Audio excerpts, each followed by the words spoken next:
everybody. It is September. Can you believe it? We're coming into Essen with a ferocity of 10,000 rhinoceroses. I don't know. Anyway, we're the Board Game Mechanics, and with me is... Hey guys, what's going on? It's Jason. And I'm Joel. And I guess today we're going to talk about publishers we love. That, some news, and some stuff we played. Yep. But first, zany banter, I guess? I don't know. Yeah. Well, yeah, that's usually how we lead off, with some nonsense. So, yeah. Well, listen, good news, people. We're going to keep making the podcast because our very good comedy CD did not get made this week about You Might Be a Board Gamer. Yeah. Unfortunately. No one picked that up. That was comedy gold, too. I know. It's too bad. Oh, well.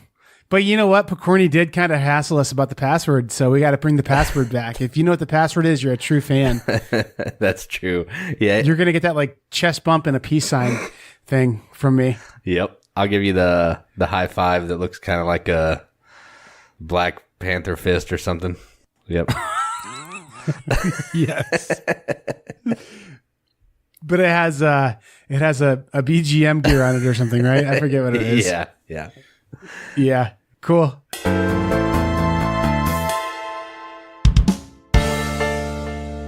All right, let's get started in the news here. We got some pretty neat Kickstarter news that's going down as per usual, because it seems like the only thing that happens in board games recently is Kickstarter news. So we'll jump right in.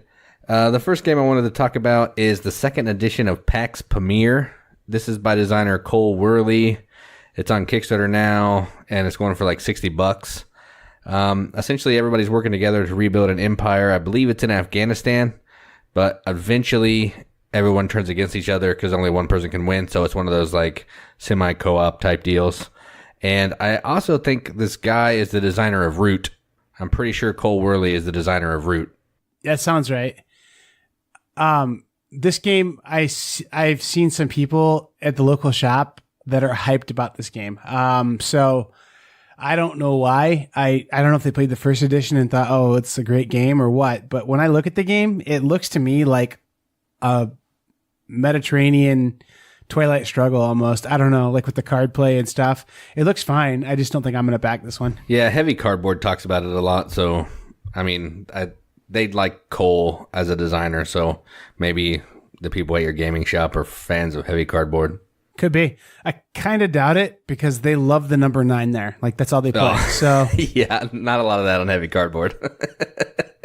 Well, and the other thing too is Cole Weir's games. Is he okay? So if he's the guy they're thinking of, he did Root, and then did he also do Vast? No, or is it just the same company? No, it's just the same company. Yeah. Okay, because I know like Vast is like a game that you have to give homework to people if you really want to play it. Yeah, like, it's tough. All right. You're going to play the cave, read this 5-page dossier, and then come back ready for board game night next week kind of thing. I think Root's kind of the same thing, too, a little bit. Yeah, so. I heard Root was a little easier. Vast is a beast. I've played it a couple times, and man, teaching everybody their parts is crazy. So, yeah. Yeah, almost unfun crazy, it sounds like, at times. So yeah, once you get rolling, it's good times, though. Cool.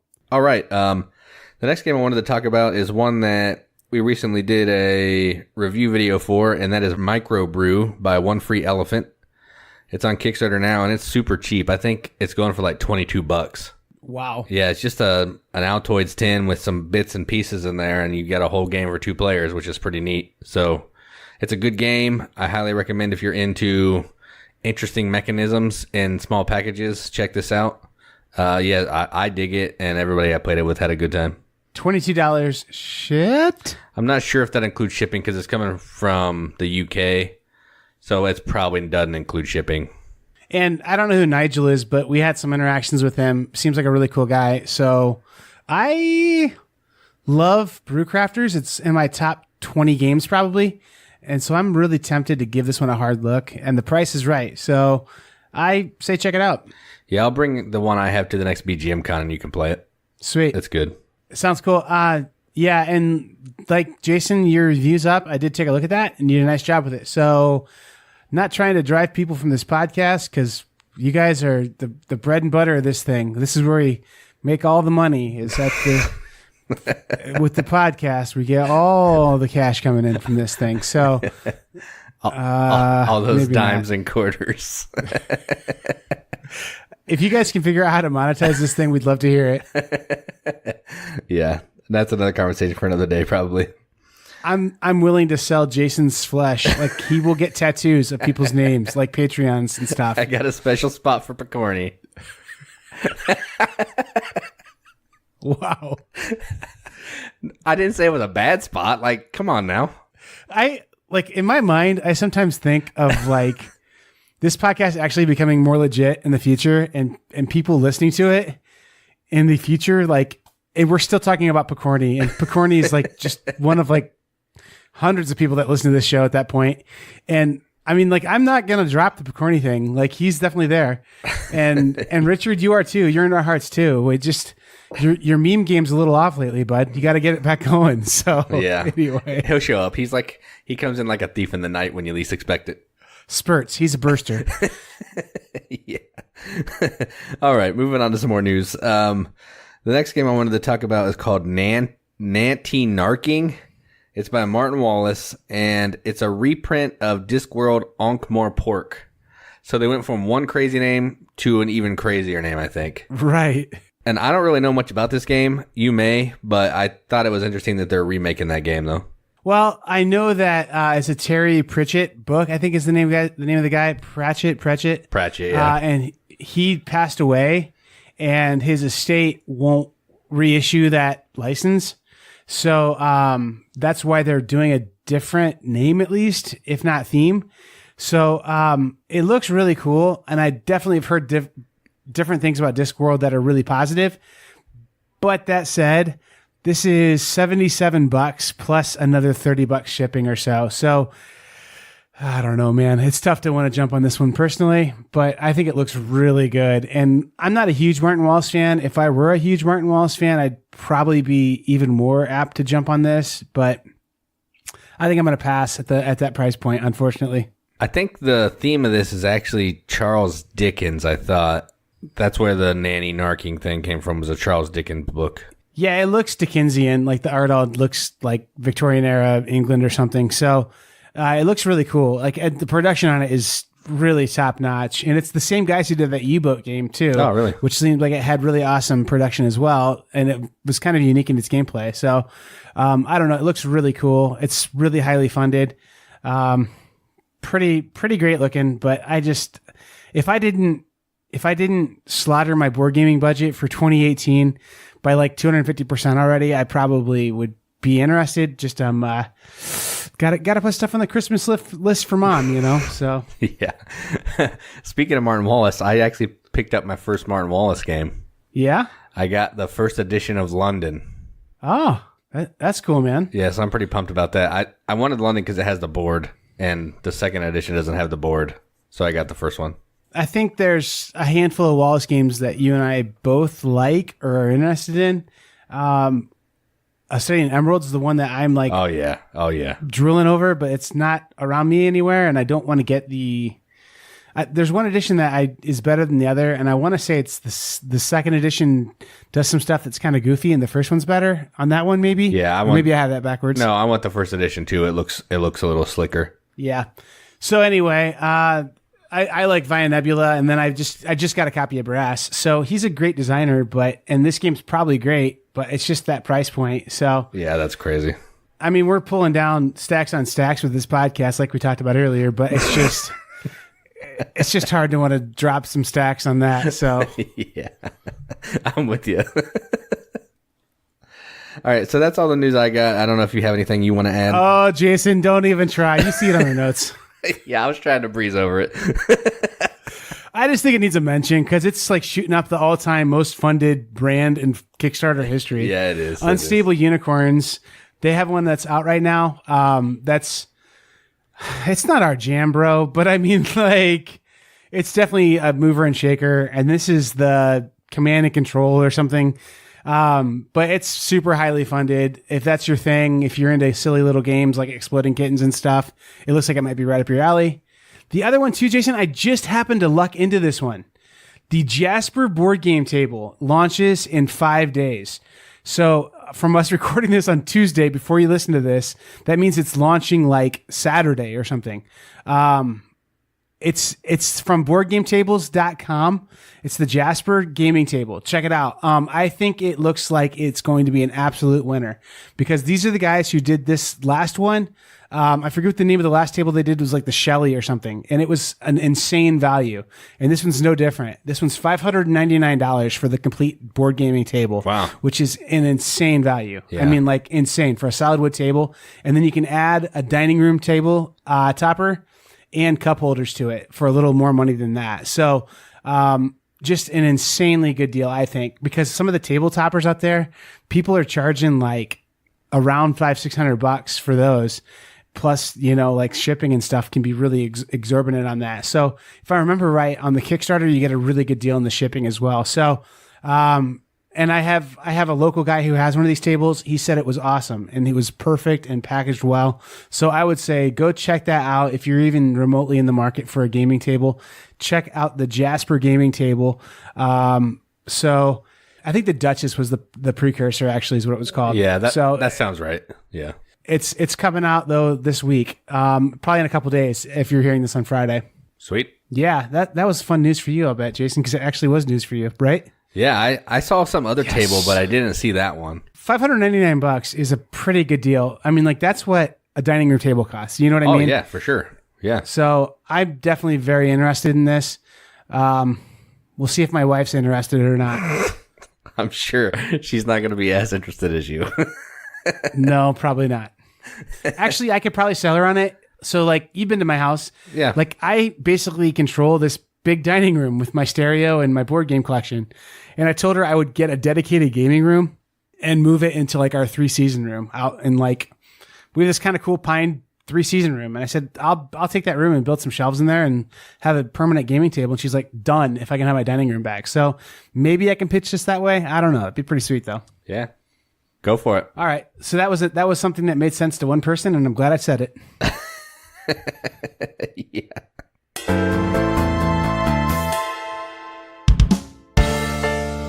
All right. Now we're going to talk about some fun games that we got to play since the last time we recorded, or just in general. And I'll get started with that. The first game I played has been sitting on my shelf for about 3 years. It's one of the last games that I've had on my shelf that I haven't played. And that game is Ladies and Gentlemen.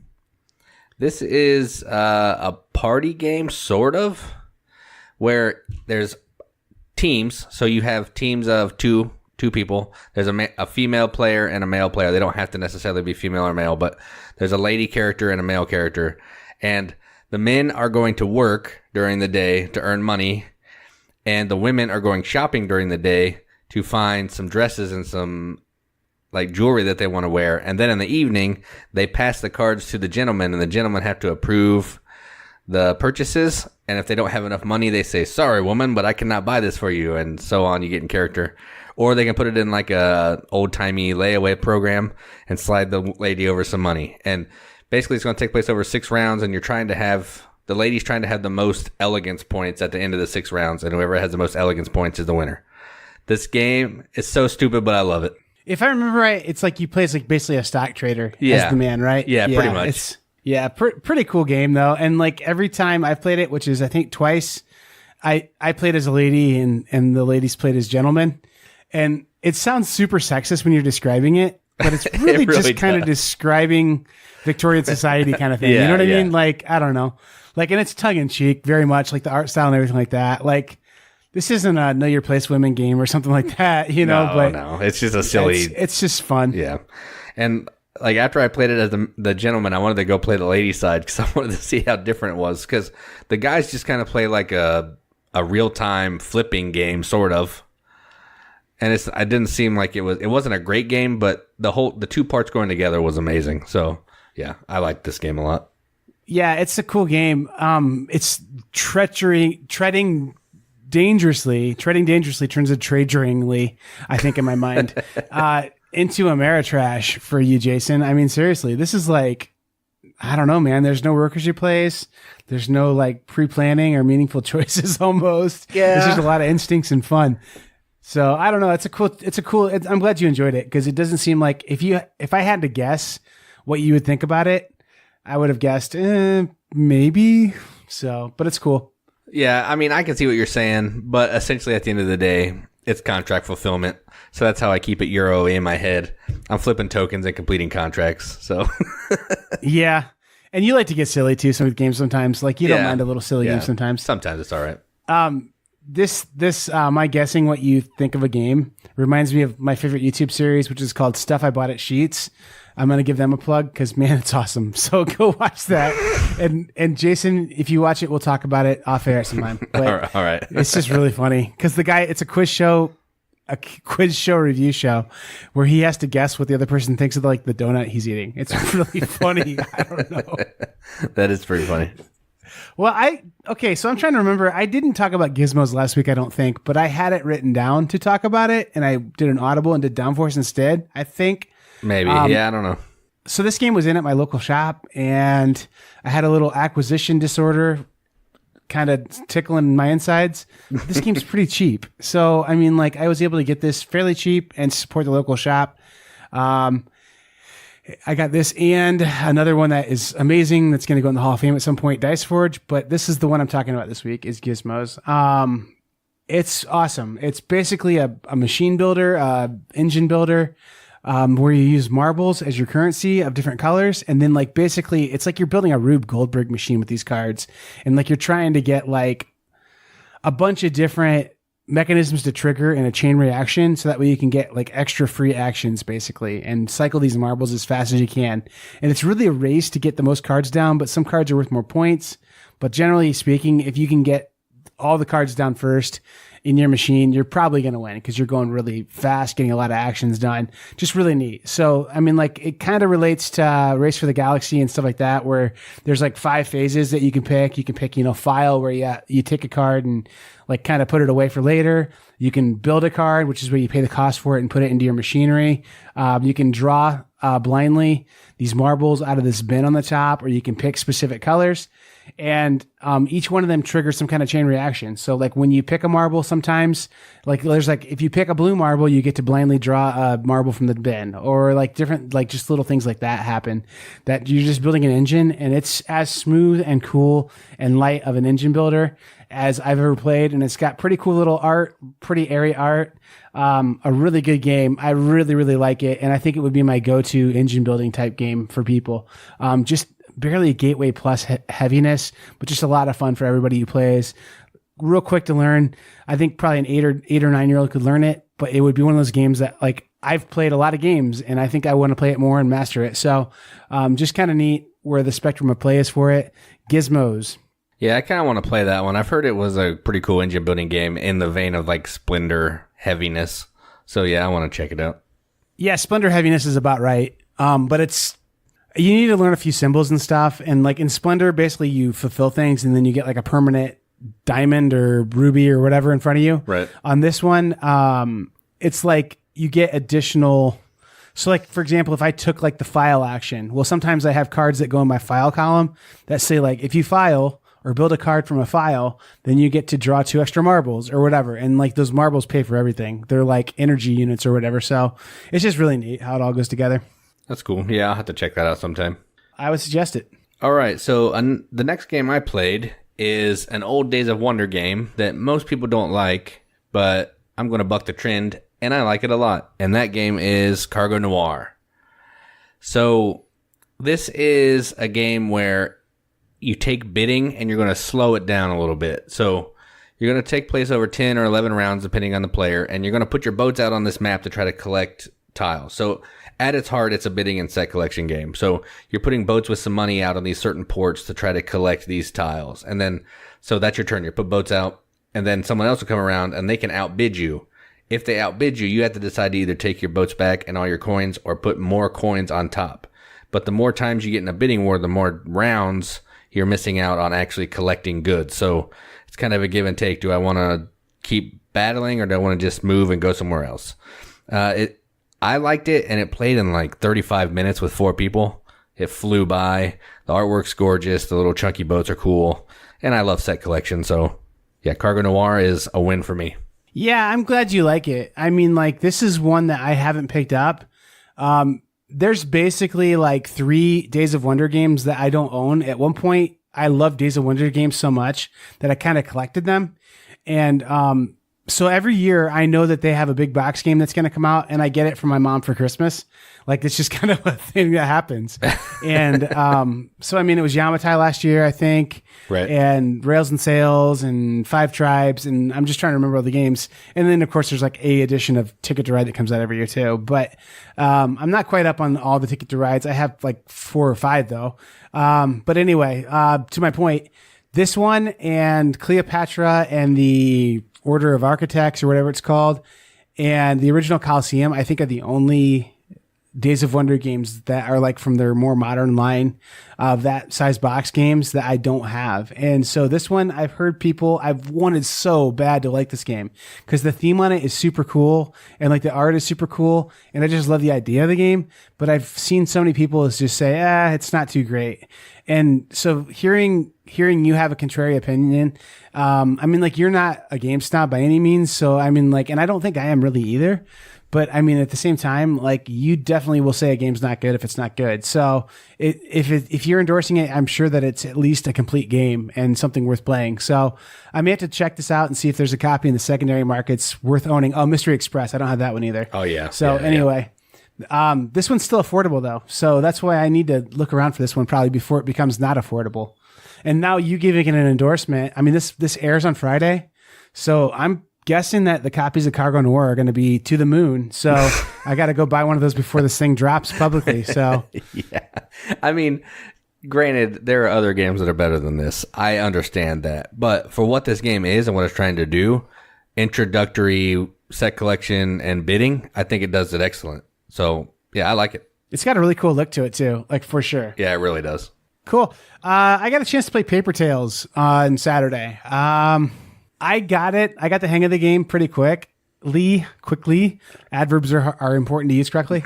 I got a hang of it pretty quickly.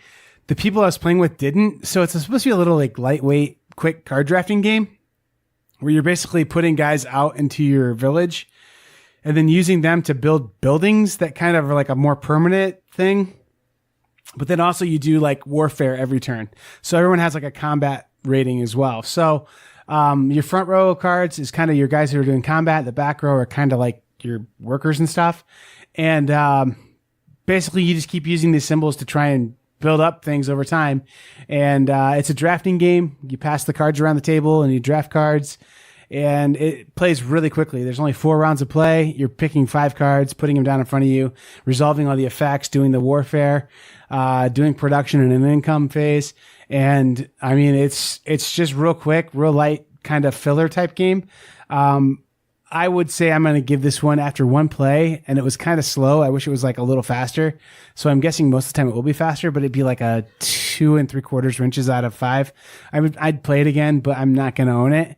It just felt like there was just, I don't know. It didn't feel like there was anything that was like, oh, this is so polished or this is so new and innovative. So I just kind of have it in that it's okay category, honestly. So that was Paper Tales from Stronghold Games. Fairly new release. I think it was Gen Con.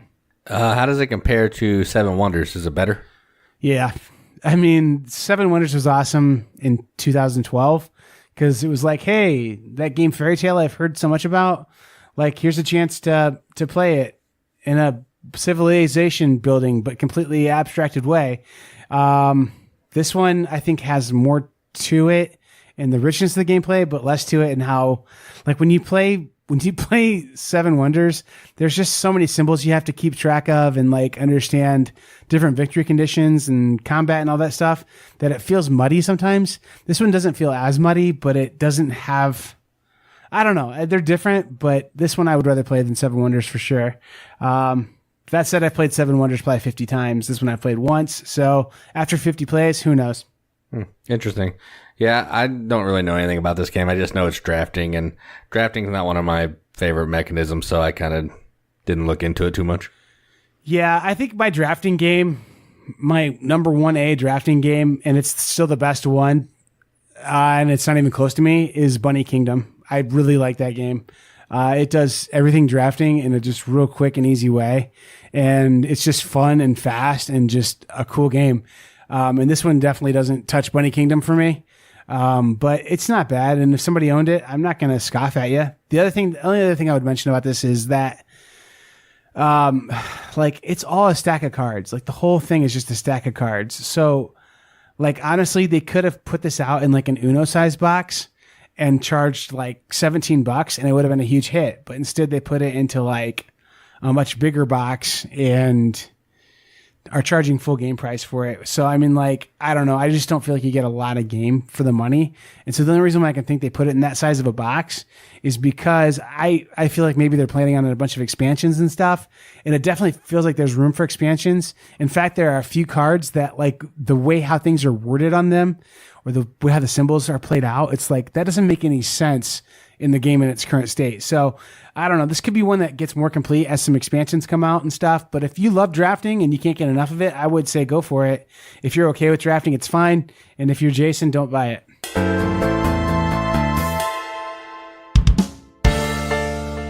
So publishers, Jason, there's a lot of them out there, and we tend to love certain publishers. And some people have been discussing this on different boards, interacting with us, saying, who are your favorite publishers? And we're kind of developing a reputation for being the guys who aren't necessarily loyal to a publisher. Jason, you review a ton of tiny label games out there. And I think we're kind of all over the place with what we like and what we don't like sometimes. But I feel like to, get the masses to really feel like, okay, who are the publishers they really like? We went ahead and addressed it this week. We have our top 3 publishers. Jason, get us started because people may need a little time to recover from your first pick. Yeah. So I'm going to drop some bombs. So this is number 3. So this will be the lowest of the 3 that I'm going to talk about. And I have some caveats. So after I say the name, I'll go into the caveats. So my publisher number 3 is CMON. Not Cool Mini or not. What? CMON. Yeah, I know. It's shocking. People probably passed out and they're shutting off the podcast right now. But so they're burning their iPod touches. Do people still have iPod touches? Probably not. I think they're just iPhones now. All right. So here's my caveats. I don't like any of the games that have minis. I don't want to play the zombie sides. I don't want to play. See, I can't even tell you what the games with minis are because I just don't care. But the games I do like are Lorenzo. I like Queen's Necklace. I like Unfair. I like all the games they're bringing over from other companies that do not have minis in them. So as long as they keep doing that, they have a special place in my life, and I need them to keep bringing me awesome Euros. So my number 3 is CMON. So Jason, that's awesome because my number 3 is CMON, and it's for totally games that you didn't mention at all. Yeah, I'm sure. No, I didn't even know Unfair was theirs, and I like that game just fine. Yeah. CMON is awesome. They're putting out some really great games. And Gizmos is one that I just mentioned earlier. That's a really solid game. Other ones that I really love from CMON include, I like Blood Rage a lot, for sure. I also like Council of 4. That's one that is theirs now. That one's, their version's dead to me, though, but keep going. Dogs of War. That's another one that's a CMON game that I really like. Yeah. So there's a lot of them out there that CMON's put out that are just really great games. And then they've got other stuff too, like Massive Darkness that I think's cool. That isn't your jam, I get. King Arthur the First is kind of a newer one that I think you're going to see in bargain bins different places because it's not gone over real well. Yeah. But I mean, they've got just a lot of cool stuff out there, and they've really done a good job of changing their branding from being a miniatures game company that put out, games that basically were excuses to make miniatures like, Rivet Wars and Zombicide and stuff like that, into we actually have really rock solid games that sometimes have no miniatures in them. That Rise of Smog kind of game, is that what it's called? Murloc? Yeah, Her Majesty's Service or something. Yeah. That looks really cool to me. I haven't had a chance to play it. But CMON is definitely a mover and shaker right now, and I really love that company, which means it's only days until Asmodee buys them. Yeah. Give it some time. No, but I do think they changed their name to CMON because they wanted to steer away from just all games with minis. I agree. So once they started doing that and they started bringing Euros over, I was in because their Euros have awesome production. I know I have beef with the Council of 4, but their version of Council of 4 looks amazing.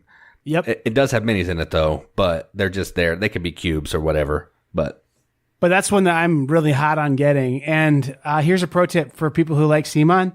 Every November, December or so, they clean their warehouse out. And so that's how I got Dogs of War for like $11. And some of these games that Jason and I love and are mentioning right now aren't their bread and butter games. Like those aren't the games that they're known for, but they're awesome games.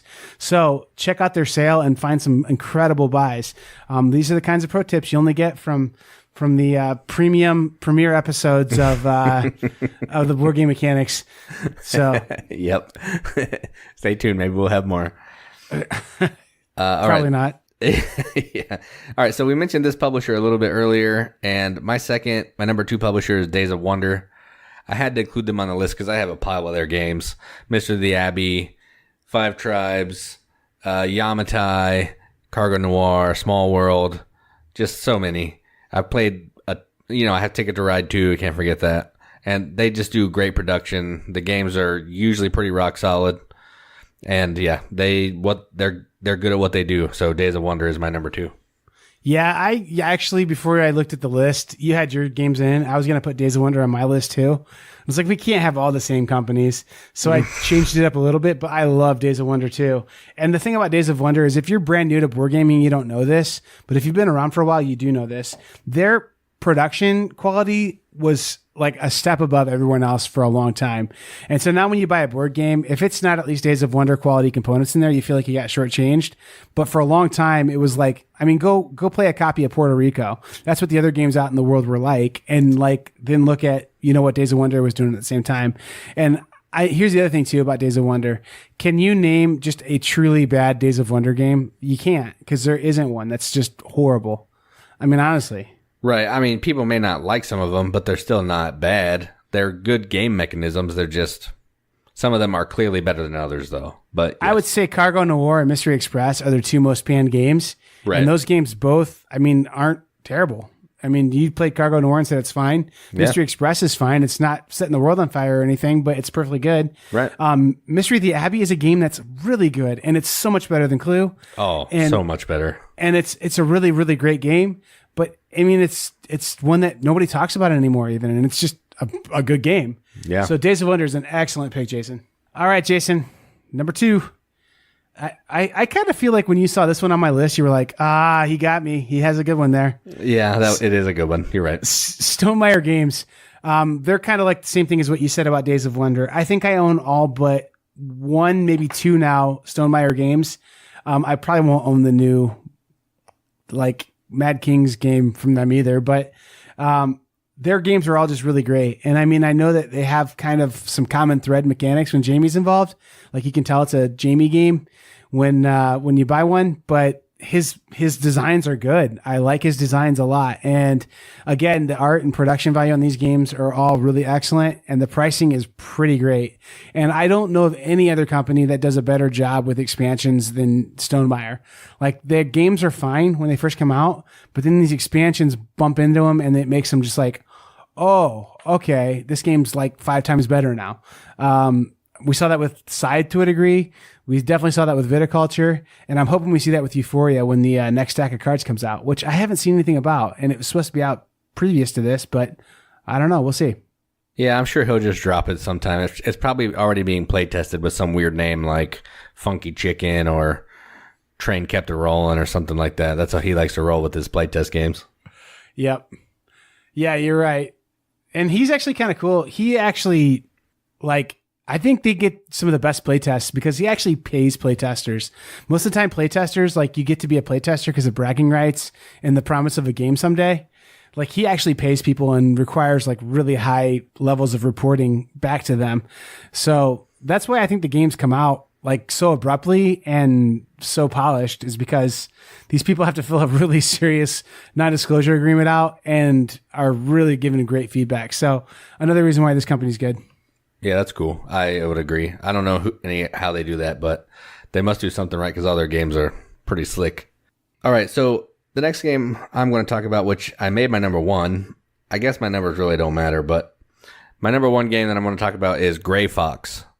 And the reason I put them on my list because I was looking through all the games that they offer, and I have all of them but 2. So I have Champions of Midgard, Deception, Murder in Hong Kong, Seven Ronin, There's some more I can't remember off the top of my head, but yeah, I like Champion or Gray Fox a lot. They make good games. They have great production values. Just they're pretty helpful. Like I had some missing dice, and they sent them to me really quickly in Champions of Midgard. And yeah, they're good company, good production, fun games. So Gray Fox is my number one. Another rock solid choice there, Jason, for sure. They've just got so many good games out there, and they're not just like, you know, big box or little box or whatever games. They're kind of all over the place with stuff. So I'm really liking what they're doing a lot. And they're a newer company, it feels like. At least they're newer to me, and they're really constantly putting out strong offerings. And the ones you just mentioned are all really great games for sure. Yep. I don't know if they have anything else coming out, but I'm sure when they do, it'll be awesome. So, yeah, I'm trying to remember. I wish I could remember too. One of my little games is by Gray Fox too, and I don't remember what it is. Harvest Dice, I think. Yes, that's what it is. Yeah, I was thinking Harvest Dice in the back of my heart, and I didn't want to look foolish, but I thought for sure it was them. And that's a great game too. I mean, like, so compare Champions of Midgard, Deception, Murder in Hong Kong, and Harvest Dice. They're kind of all over the place. You know what I mean? Yeah, that's weird. So just pretty great though. All solid games. Harvest Dice is, it's going to be close to a top 100 game for me. Nice. Yeah, because it's a rolling right, and you love those so much, Jason. I do love those. You're right. My number one is sort of a newer company, sort of not a newer company. It's Eggert Spiel is really the part of this company that I love because they put out Mombasa and they put out Great Western Trail and they've put out Rococo. On and on. Yeah, and Heaven and Ale. And just on and on and on. Just awesome games in Europe. And then they get published by either like Stronghold or somebody else. I don't know who here in the United States. And that was before Plan B had a partnership or bought them out, whatever happened there.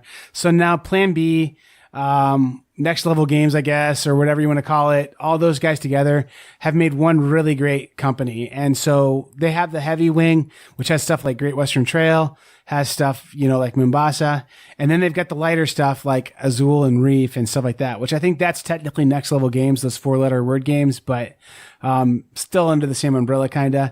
They're just a really cool company. And I think we've talked about them on this show before, that companies like them need to keep emerging to keep Asmodee honest.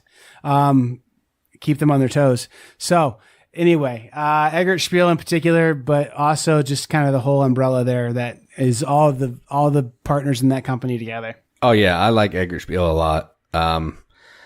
They make some pretty decent medium heavy games, so I like them, and I'm getting on Plan B more if they keep putting out more stuff like Coimbra. So you keep pumping out stuff like Coimbra, and you'll have a special place in my heart for sure. And I mean, Eggert Spiel to me, just that's the weight of games I love. That like heavier mediums or light heavies, you know, like those are just really good games to me. The weight. Yeah, no, I would agree. Yeah. They're strategic, but they aren't so cripplingly heavy that you can't get them to the table. So like, I love Feudum, love it a lot, but it's a special occasion to get to play it because people just can't play it, you know? It's crippling heavy, yes. Right. And I mean, that's just right for some of us, but Great Western Trail I can teach to most anybody who's played some board games. And people used to call that game heavy, and I don't know. Based on some of the other stuff that's come out lately, it's not that heavy. That's not heavy at all. It's, said Jason. I think we need to put a poll up. Is Great Western Trail heavy to you? And see. We need to get a feel on the pulse of the riveted. Yeah. But yeah, I don't know. It's just heavy is such a subjective term that some people, that game is really heavy to them. To me, it's not heavy. It's heavy medium, maybe. For you, it's Gateway Family. I get it. It's a solid medium, I think. Really, yeah. Yeah, I don't know. It's just cool. And like, it's unique to just other games that it's got kind of the cool worker placement / deck building together. I don't know. It's just a fun game. Anyway, Eggert Spiel, really a great company. So we had some crossovers, and I think the companies I picked, you really like too. But anyway, I'm just going to zip through my list of people who I think deserve a mention at least. Yellow has just really good production on everything. They've put out some really just fun games. They're not as hot as they were at one time. So when King of Tokyo came out and Biblios was out and just kind of everything they touched was gold, in that era, they were just amazing. They've kind of grown their brand a little bit and put out some games that aren't as awesome. But like Niet, awesome game. Just some really great games from them. FFG, Jason won't touch this game with your 10-foot stick. Nope. Touch any of their games, but I think that the new Keyforge game looks great. Their LCGs are all really great. I like the Cthulhu stuff they do. Twilight Imperium, just some really good stuff. Okay. Illibed, I don't know how to say it very well, but they're the company with the little like butterfly kind of thing on their box. Yeah. That put out Dice Forge, and I've seen their stuff just starting to pop up different places. Mysterium. Everything they do seems to have really high production quality and be just a really fun game. Red Raven, can't say enough great about these guys. Or this guy. He does thing, and they're all really great games. TMG, one of those smaller companies, kind of a niche company, but they're just silly, fun games usually, but they have Euro mechanisms in them. So like Belfort is an example, or Kings of Air and Steam. Just kind of games that are heavy Euro games with a silly, fun airiness to them. AEG's been around for a while, putting out some really great stuff. Pandasaurus is an up-and-comer. I think they're going to be one to really watch. Dinosaur Island kind of springboarded them to the next level, but they've got other stuff like Wasteland Express. And then even before that, they had what is it called? New something. It was I don't remember the name of the game, but it was a really great game. Portal, they've got stuff like 51st State, and they've got stuff like that new detective game. Just a bunch of stuff all over the place. And then like companies like Z-Man and Rio Grande, I think we take them for granted, but they put out good games, especially Rio Grande. You don't hear much about them anymore, but they were a pioneering company, and they've still got some really good games they put out. So that's my honorable mention list. All right, I have a few too I wanted to talk about. I'll get started with a brand new, like up and coming publisher, and that's Cobblestone Games. They do the Axe, and they have another game called The Builders of Blankenburg. All their stuff's top notch, and I can't wait for new stuff from them. The next one I want to talk about is Mayfair/Lookout. They do a lot of the heavier Mayfair games like Grand Austria Hotel and stuff of that ilk. I also have Japanime because we like a lot of the deck builders that they put out. And Demon Worker. I mean, come on. Demon Worker's amazing. Renegade. Surprisingly, we didn't talk about Renegade on our top 3. They're really great. Yeah. They have tons of games. Ex Libris, Altiplano, T-Dragon Society Party thing. Yeah, they got tons of good games. Queen, they're a little hit and miss on the games. Right. But they have so many that they have to be on my list because I seriously have a whole shelf of Queen. And they have Merlin. Merlin's amazing. And the last one I want to talk about is Space Cowboys. They do Elysium, Splendor, and Black Fleet, and Time Stories, which I haven't played, but they have a pretty good pedigree too, so had to give them a shout out. And they're the Unlock games too, I think, right? Yeah, Unlock, yes. Yeah. And then as you were talking, I thought of a couple other ones that we need to put on there too. Renegade got my brain thinking again real quick. Restoration Games.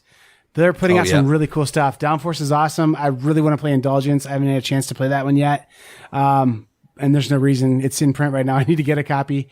And then R&R Games. I think they win the award for like the most like grassroots, homebred, small game company that puts out awesome games at amazing, unbelievable prices. Like I can't believe the pricing model they follow for MSRPs. Like just, I don't know, Rajas of the Ganges, that game, for it to be what it is MSRP wise, like I can't believe it. If it were one of the bigger companies, I would imagine it'd be at least $10 or $20 more than it is. And then R&R also put out some like really just crazy games that I love. Like Homestretch is one that I just really like of theirs. Pyramid Poker, that's like such a cheap, awesome little game. So there's lots of great companies out there. Yeah, I have one more I wanted to talk about because I have another whole shelf of theirs, and that's What's Your Game? They do like Vasco da Gama, Vinos, Asgard, Signori, Zhangwo, just all the really heavy games that I dig. They're amazing. So What's Your Game? Yeah, what happened to What's Your Game? I don't see, I mean, like they put out really awesome games for a while.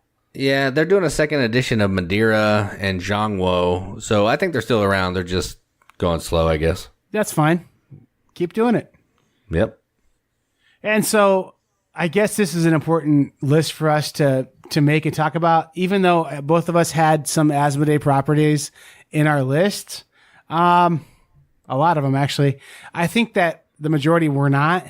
And so even though we buy games based on how much we love them and how great they are, I also think that it's important that you do support certain innovative studios. So if you've noticed someone that's doing innovative, cool things that you like, man, give them support. Buy that expansion or whatever, and maybe buy it, at a better price where they aren't losing money. I'm all about a bargain, but support for stuff that you love is important too.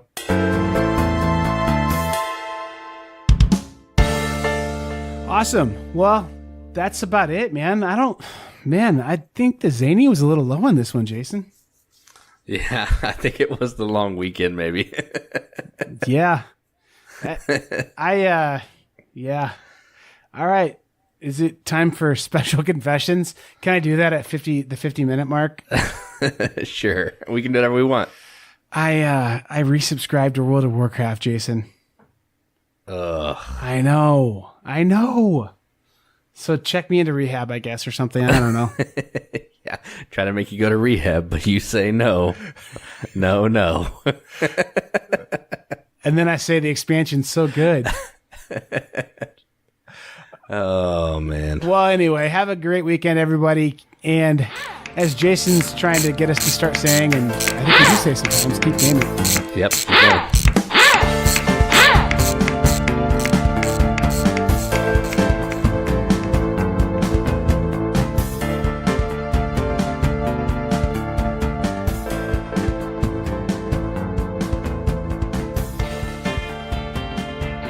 Abrupt ending.